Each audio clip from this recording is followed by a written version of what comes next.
تنم فرسودہ جا پارا سے ہجراں یا رسول اللہ۔ السلام علیکم ورحمۃ اللہ وبرکاتہ، نحمدہ ونصلی ونسلم علی رسولہ الکریم، اما بعد۔ عداوت شیطان۔ ہر مومن کے لیے ضروری ہے کہ وہ علماء اور صلحاء سے محبت رکھے، ان کی محفلوں میں بیٹھتا رہے، جو کچھ نہ جانتا ہو وہ ان سے پوچھتا رہے، ان کی نصائح سے بہرہ اندوز ہوتا رہے، برے کاموں سے گریزاں رہے اور شیطان کو اپنا دشمن سمجھے، جیسا کہ فرمان الہی ہے، ان الشیطان لکم عدو فاتخذوہ عدوا۔ بے شک شیطان تمہارا دشمن ہے، اسے دشمن ہی بناؤ، یعنی اللہ تعالیٰ کی عبادت کر کے اس سے دشمنی رکھو اور اللہ تعالیٰ کی نافرمانی میں اس کی پیروی نہ کرو، اور صدق دل سے ہمیشہ اپنے عقائد و اعمال کا اس سے تحفظ کرو۔ جب تم کوئی کام کرو تو اچھی طرح سمجھ لو، کیونکہ بسا اوقات اعمال میں ریا داخل ہو جاتی ہے اور برائیاں اچھی نظر آتی ہیں، یہ سب شیطان کی وجہ سے ہوتا ہے، لہذا اس کے خلاف اللہ سے مدد طلب کرتے رہو۔ حضرت عبداللہ ابن مسعود رضی اللہ تعالیٰ عنہ کہتے ہیں، حضور صلی اللہ علیہ وسلم نے ہمارے سامنے ایک لکیر کھینچی اور فرمایا یہ اللہ کا راستہ ہے، پھر آپ نے اس لکیر کے دائیں بائیں کچھ اور لکیریں کھینچی اور فرمایا یہ شیطان کے راستے ہیں جن کے لیے وہ لوگوں کو بلاتا رہتا ہے، اور آپ نے یہ آیت کریمہ تلاوت فرمائی، ان ھذا صراطی مستقیما فاتبعوا السبل فتفرق بکم عن سبیلہ۔ حضور صلی اللہ علیہ وسلم نے ہمارے لیے شیطان کے کثیر راستوں کو بیان فرمایا تاکہ ہم اس کے فریب میں نہ آئیں۔ شیطان کا گمراہ کن سوال۔ شیطان نے امام شافعی رحمۃ اللہ علیہ سے پوچھا، تیرا اس ذات کے متعلق کیا خیال ہے جس نے مجھے جیسے چاہا پیدا کیا اور جو چاہا مجھ سے کرایا، اس کے بعد وہ مجھے چاہے تو جنت میں بھیج دے اور چاہے تو جہنم میں بھیج دے، کیا ایسا کرنے والا عادل ہے یا ظالم؟ حضرت امام شافعی رحمۃ اللہ علیہ نے کچھ توقف کے بعد جواب دیا، اے شخص، اگر اس نے تجھے تیری منشا کے مطابق پیدا کیا تو واقعی تو مظلوم ہے، اور اگر اس نے تجھے اپنے ارادہ قدرت کے تحت پیدا کیا تو پھر اس کی مرضی ہے جو کرے۔ شیطان شرم سے پانی پانی ہو گیا اور کہنے لگا، یہی سوال کر کے میں نے 70,000 عابدوں کو ضلالت و گمراہی کے غار میں گرا دیا ہے۔ انسانی قلب کی مثال ایک قلعے جیسی ہے اور شیطان ایک دشمن ہے جو قلعے پر حملہ کر کے اس پر قبضہ جمانا چاہتا ہے۔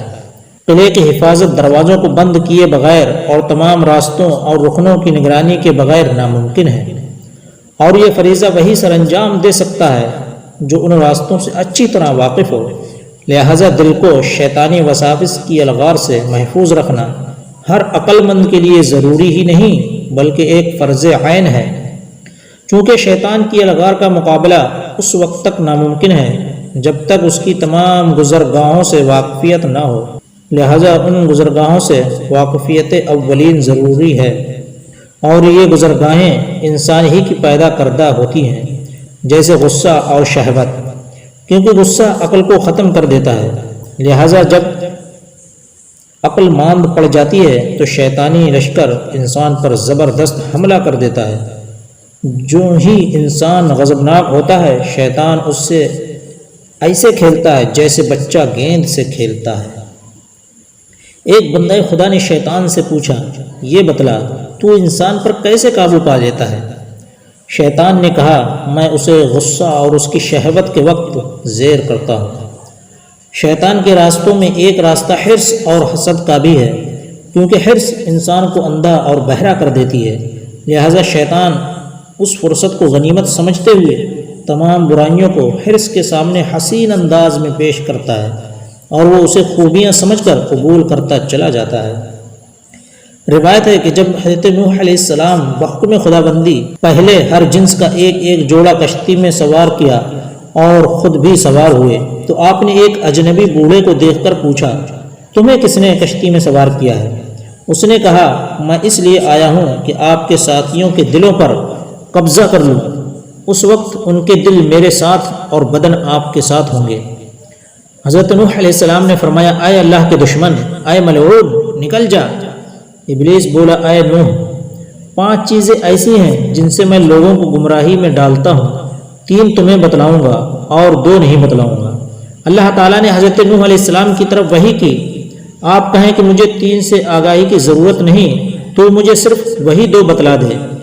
شیطان بولا وہ 2 ایسی ہیں جو مجھے کبھی جھوٹا نہیں کرتی اور نہ ہی کبھی ناکام لوٹاتی ہیں، اور انہی سے میں لوگوں کو تباہی کے دہانے پر لا کھڑا کرتا ہوں۔ ان میں سے ایک حسد ہے اور دوسری حرص ہے۔ اسی حسد کی وجہ سے تو میں راندہ بارگاہ اور ملعون ہوا ہوں، اور حرص کے باعث آدم علیہ السلام کو ممنوع چیز کی خواہش پیدا ہوئی اور میری آرزو پوری ہو گئی۔ شیطان کا ایک راستہ انسان کا پیٹ بھرا ہونا ہے، اگرچہ وہ رزق حلال سے ہی کیوں نہ بھرا ہو۔ پیٹ کا بھر جانا شہوتوں کو برانگیختہ کرتا ہے اور شیطان کا یہی ہتھیار ہے۔ شیطان کا ایک راستہ مال و متاع دنیا پر فریفتگی ہے، کیونکہ شیطان جب انسان کا دل ان چیزوں کی طرف مائل دیکھتا ہے تو انہیں اور زیادہ حسین انداز میں اس کے سامنے پیش کرتا ہے، اور انسان کو ہمیشہ مکانات کی تعمیر، سقف و در و وام کی آرائش و زیبائش میں الجھائے رکھنا اور اسے خوبصورت لباس، اچھی سواریوں اور طویل عمر کی جھوٹی امیدوں میں مبتلا کر دیتا ہے۔ اور جب کوئی انسان اس منزل پر پہنچ جاتا ہے تو پھر اس کی راہ خدا پر واپسی دشوار اور بہت مشکل ہو جاتی ہے، کیونکہ وہ ایک امید کے بعد دوسری امید بڑھاتا چلا جاتا ہے، یہاں تک کہ اس کا وقت مقرر آ جاتا ہے اور وہ اسی شیطانی راستے پر گامزن رہتے اور خواہشات کی تکمیل کرتے ہوئے اس ناپائیدار دنیا سے اٹھ جاتا ہے۔ شیطان کے غلبے کا ایک راستہ لوگوں سے امیدیں رکھنا ہے۔ حضرت صفوان بن سلیم فرماتے ہیں کہ شیطان جناب عبداللہ بن حنظلہ کے سامنے آیا اور کہنے لگا میں تم کو ایک بات بتاتا ہوں، اسے یاد رکھنا۔ انہوں نے کہا مجھے تیری کسی نصیحت کی ضرورت نہیں ہے۔ شیطان نے کہا تم سنو تو صحیح، اگر اچھی بات ہو تو یاد رکھنا ورنہ چھوڑ دینا۔ بات یہ ہے کہ اللہ تعالیٰ کے سوا کسی انسان سے اپنی آرزوؤں کا سوال نہ کرنا، اور یہ دیکھنا کہ غصے میں تمہاری کیا حالت ہوتی ہے، کیونکہ میں غصے کی حالت میں ہی انسان پر قابو پاتا ہوں۔ شیطان کا ایک راستہ ثابت قدمی کا، انسان میں فقدان اور جلد بازی کی طرف اس کا میلان ہے۔ فرمان نبی صلی اللہ علیہ وسلم ہے جلد بازی شیطانی فعل ہے اور تحمل و بردباری اللہ کا عطیہ ہے۔ جلد بازی میں انسان کو شیطان ایسے طریقے سے برائی پر مائل کرتا ہے کہ انسان محسوس ہی نہیں کرتا۔ روایت ہے کہ حضرت عیسیٰ علیہ السلام کی ولادت ہوئی تو شیطان کے تمام شاگرد اس کے یہاں جمع ہوئے اور کہنے لگے آج تمام بت سر نگو ہو گئے ہیں۔ شیطان نے کہا معلوم ہوتا ہے کہ کوئی عظیم حادثہ رونما ہوا ہے، تم یہیں ٹھہرو میں معلوم کرتا ہوں۔ چنانچہ اس نے مشرق و مغرب کا چکر لگایا مگر کچھ بھی پتہ نہ چلا، یہاں تک کہ وہ حضرت عیسیٰ علیہ السلام کی جائے ولادت پر پہنچا اور یہ دیکھ کر حیران رہ گیا کہ ملائکہ حضرت عیسیٰ علیہ السلام کو گھیرے ہوئے ہیں۔ وہ واپس اپنے شاگردوں کے پاس پہنچا اور کہنے لگا کہ گزشتہ شب ایک نبی کی ولادت ہوئی ہے، میں ہر بچے کی ولادت کے وقت موجود ہوتا ہوں مگر مجھے ان کی پیدائش کا قطعی علم نہ ہوا، لہٰذا اس رات کے بعد بتوں کی عبادت ختم ہو جائے گی، اس لیے اب انسان پر جلد بازی اور لاپرواہی کے وقت حملہ کرو، ان ہتھیاروں سے کام لو۔ ایک راستہ زر اور زمین کا ہے، کیونکہ یہ چیز انسان کی حاجت سے زائد ہو وہ شیطان کا مسکن بن جاتی ہے۔ حضرت ثابت البانی رضی اللہ تعالیٰ عنہ کا قول ہے کہ جب اللہ تعالیٰ نے نبی کریم صلی اللہ علیہ وسلم کو مبعوث فرمایا تو شیطان نے اپنے شاگردوں سے کہا آج کوئی اہم واقعہ رونما ہوا ہے، جاؤ دیکھو تو کیا ماجرا ہے۔ وہ سب تلاش میں نکلے مگر ناکام لوٹ کر کہنے لگے ہمیں تو کچھ معلوم ہی نہیں ہوا۔ شیطان نے کہا تم ٹھہرو میں ابھی تمہیں آ کر بتاتا ہوں۔ شیطان نے واپس آ کر بتلایا کہ اللہ تعالیٰ نے حضرت محمد مصطفیٰ صلی اللہ علیہ وسلم کو مبعوث فرمایا ہے۔ چنانچہ شیطان نے اپنے تمام شاگردوں چیلوں کو صحابہ کرام رضوان اللہ تعالی علیہ مجمعین کے پیچھے لگایا کہ ان لوگوں کو گمراہ کریں، مگر واپس جا کر کہتے ہیں اے استاد ہم نے آج تک ایسی ناکامی کا منہ نہیں دیکھا، جب یہ نماز شروع کرتے ہیں تو ہمارا سب کیا دھرا خاک میں مل جاتا ہے۔ تب شیطان نے کہا گھبراؤ نہیں، ابھی کچھ اور انتظار کرو، عنقریب ان پر دنیا ارزاں و فراواں ہو جائے گی اور اس وقت ہمیں اپنی امیدیں پورا کرنے کا خوب موقع مل جائے گا۔ روایت کہتی ہے عیسیٰ علیہ السلام ایک دن پتھر سے ٹیک لگائے ہوئے تھے، شیطان کا وہاں سے گزر ہوا۔ اس نے کہا عیسیٰ علیہ السلام تم نے دنیا کو مرغوب سمجھا ہے۔ عیسیٰ علیہ السلام نے اسے پکڑ لیا اور اس کی گدی میں مکہ رسید کر کے فرمایا لے اسے لے جا، یہ تیرے لیے دنیا ہے۔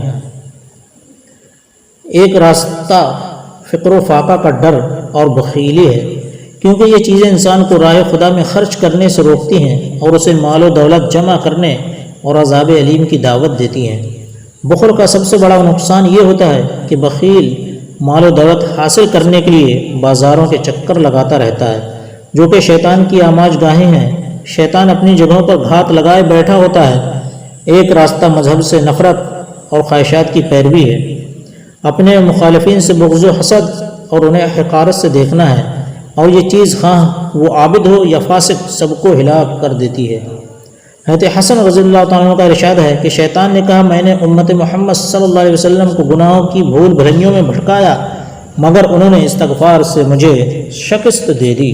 تب میں انہیں ایسے گناہوں کی طرف لے گیا جن کے لیے وہ کبھی استغفار نہیں کرتے اور وہ ان کی ناجائز خواہشات ہیں، اور ملعون کی یہ بات حقیقتاً صداقت پر مبنی ہے، کیونکہ عام طور پر لوگ یہ نہیں سمجھ سکتے کہ یہ خواہشات ہی اصل میں گناہوں کی طرف راغب کرتی ہیں، لہٰذا وہ اللہ سے استغفار کریں۔ ایک راستہ مسلمانوں کے بارے میں بدگمانی کا ہے، لہٰذا اس سے اور بدبختوں کی تہمتوں سے بچنا چاہیے۔ اگر آپ کبھی کسی ایسے انسان کو دیکھیں جو لوگوں کے عیب ڈھونڈتا ہے اور بدگمانیاں پھیلاتا ہے تو سمجھ لیجئے کہ وہ شخص خود ہی بد باطن ہے، اور یہ امر اس کی بد باطنی کے اظہار کا ایک طریقہ ہے۔ لہٰذا ہر مسلمان کے لیے ضروری ہے کہ وہ شیطان کے داخلے کے ان تمام راستوں کو مسدود کر دے اور اللہ تعالیٰ کی یاد سے اپنے دل کو ایک محفوظ قلعہ بنا لے۔ زکریا نام کا ایک مشہور زاہد گزرا ہے۔ شدید بیماری کے بعد جب اس پر سکرات کا عالم طاری ہوا تو اس کے دوست نے اسے کلمے کی تلقین کی، مگر اس نے منہ دوسری طرف پھیر لیا۔ دوست نے دوسری مرتبہ تلقین کی لیکن اس نے ادھر سے ادھر منہ پھیر لیا۔ جب اس نے تیسری مرتبہ تلقین کی تو اس زاہد نے کہا میں نہیں کہتا۔ دوست یہ سنتے ہی بے ہوش ہو گیا۔ کچھ دیر بعد جب زاہد کو کچھ افاقہ ہوا اس نے آنکھیں کھولی اور پوچھا تم نے مجھ سے کچھ کہا تھا؟ انہوں نے کہا ہاں، میں نے تم کو کلمے کی تلقین کی تھی مگر تم نے 2 مرتبہ منہ پھیر لیا اور تیسری مرتبہ کہا میں نہیں کہتا۔ زاہد نے کہا بات یہ ہے کہ میرے پاس شیطان پانی کا پیالہ لے کر آیا اور دائیں طرف کھڑا ہو کر مجھے وہ پانی دکھاتے ہوئے کہنے لگا تمہیں پانی کی ضرورت ہے؟ میں نے کہا ہاں۔ کہنے لگا کہو عیسیٰ اللہ کے بیٹے ہیں۔ میں نے منہ پھیر لیا۔ تو دوسری طرف سے آیا اور کہنے لگا، میں نے پھر منہ پھیر لیا۔ جب اس نے تیسری مرتبہ عیسیٰ اللہ کے بیٹے ہیں کہنے کو کہا تو میں نے کہا میں نہیں کہتا۔ اس پر وہ پانی کا پیالہ زمین پر پٹک کر بھاگ گیا۔ میں نے تو یہ لفظ شیطان سے کہے تھے، تم سے تو نہیں کہے تھے، اور پھر کلمہ شہادت کا ذکر کرنے لگے۔ حضرت عمر بن عبدالعزیز سے مروی ہے کہ کسی نے اللہ تعالیٰ سے سوال کیا مجھے انسانی دل میں شیطان کی جگہ دکھا دے۔ خواب میں اس نے شیشے کی طرح صاف شفاف ایک انسانی جسم دیکھا جو اندر باہر سے یکساں نظر آ رہا تھا۔ شیطان کو دیکھا وہ اس انسان کے بائیں کندھے اور کان کے درمیان بیٹھا ہوا تھا اور اپنی طویل ناک سے اس کے دل میں وسوسے ڈال رہا تھا۔ جب وہ انسان اللہ کا ذکر کرتا تو وہ فوراً ہی پیچھے ہٹ جاتا۔ اے رب ذوالجلال، خاتم المرسلین صلی اللہ علیہ وسلم کے طفیل، ہمیں شیطان مردود کی تسلط سے بچا، ہمیں حاسد زبان سے نجات بخش اور اپنے ذکر و شکر کی توفیق عنایت فرما، آمین بجاہ سید المرسلین۔